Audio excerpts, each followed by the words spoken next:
Basta nawawala na lang tao, hindi mo alam.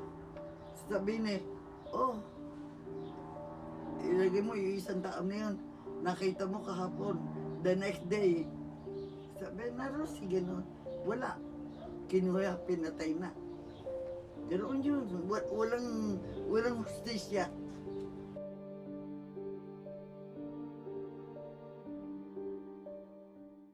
I'm Purificacion De Castro. I was born in the Philippines in Mabolo, Bacoor, Cavite. My birthday is December 23, 1929. I'm 88 years old. Yeah! Purificacion is my grandmother, but my family raised me to call her Nanay, which means mother in Tagalog, the main language of the Philippines. She came to the United States in 1972 after being petitioned by her son, Ralph De Castro. Eventually, she petitioned the rest of her children and husband to come. Like many others, she chose to come to America in order to find a job and explore opportunity. After all, the country, the United States, isn't called the land of liberty for no reason. Now, while there are many immigration stories that have similarities, one of the differentiating factors is what a person had to experience prior to wanting to move. In my Nanay's case, World War II. Although not a direct stimulator, it added an extra layer to the underlying economic reasons for leaving the Philippines. World War II was a war between the Allies, which included but was not limited to America and France, and the Axis powers, which included but was again not limited to Germany and Japan. One of the most horrific events of the war was when the Japanese bombed Pearl Harbor in 1941. 10 hours after that bombing, they invaded the Philippines, maintaining control and invoking an enormous amount of fear in the Filipinos, until 1945, in which the war ended and General MacArthur came back to drive out the Japanese.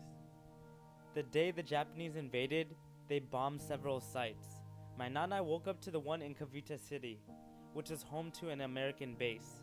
This was relatively close to Mabolo, Bacoor, which was where my Nanay was from, for it was about just 10 miles away. So you can only imagine the amount of chaos that was heard and seen from there.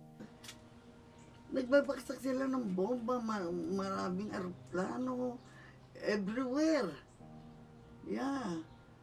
A lot of people died in other place. But in Mabolo, not too much. In the other, like Cavite City, Manila Harbor, yun. Mahirap ang buhay. You have to, no job. You can have no job. Walang eskwela.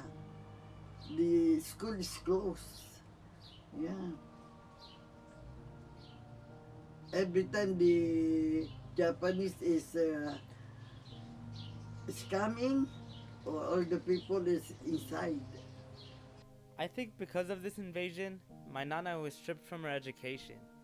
And although she could have started again after the war, she chose to get married to my late grandfather at the age of 17. But I think part of that is because of World War II. I think that she was pushed back so far in her education that she just felt that there was no way to get back. Like how some of the people my Nana knew were lost in the bomb debris. They were just gone. The brother of your lolo, Estong, the brother of your lolo, my husband, yun, they died. Yeah. From what? Oo, nabaksakan ng bomba. Yeah, that's skill din na hindi ka pwedeng pag ikaw ay nawala na, wala nang no justice, basta nawala ka na, wala na yun, patay ka na. Basta nawawala na lahat tao. You don't know. How did you know? Siyempre kakilala mo yun. You have no to, you have no to, hindi ka pwede mag-usap-usap kayo ng tungkol sa hapon. Hindi, tahimik. Walang, ano, hindi ka pwede. Nakakatakot talaga ng panong hapon. It's almost as if the sense of silence is analogous to how the war kept her from education and subconsciously suppressed her from continuing after the war. What's also interesting is that it seems like the fact that the Americans are who helped the Filipinos with the Japanese, it ingrained in these Filipinos' brains that America is the place to go for freedom, for liberty, and for opportunities for the future. The Philippines has always had a history of high-leveled poverty that perpetuated throughout both rural and urban areas.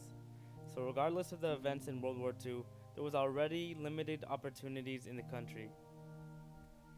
Even today, the GDP per capita in the Philippines is only 2,753,030 cents. In the Philippines, even if it was possible to find work, my nanay didn't work because again, she got married early and had kids. My late grandfather was the one who brought in the money though. But even if there was money coming in, there was still not enough to make a living and save for the future. There's only some for the bare minimum for food every day. How much did my grandfather make? Like, was it enough for you guys?